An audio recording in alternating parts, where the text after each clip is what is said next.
why I was doing it, I felt like this is my commitment to do it. If I'm not going to make any other film in my life, only this film, that's okay. Because as I do it, I realize more how important this culture is. Not only for Japanese people, but it connects to whole humanity. That's what I felt. Uh, you know, in this 21st century, we focus so much on what we can see, what we can hear, what we can smell. So you need to have some kind of proof, scientific proof. But in the end, very few people know. Well, I think nobody knows what's going to happen when we die. You know, maybe some people know.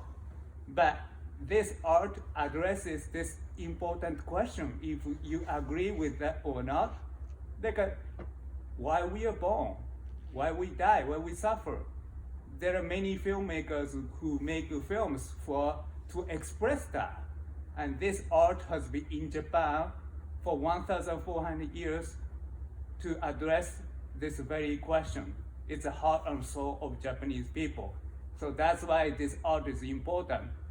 And it's you know, when I started making the filmmaking, it was all about me. You know, I wanted to express my feelings. You know, I'm so frustrated, I'm sad, I'm depressed. You know, I cannot express it by anything else. I won't be able to express it. But as I do it, I saw something bigger than myself. It just really doesn't matter what I feel, what I think, because this art is so much bigger than me. That's propelled me forward. Because I think when somebody has a purpose, vision, that's bigger than himself or herself, that's the time people can go on. Because financially speaking, this doesn't make sense to do this film. It's not sexy film, you know?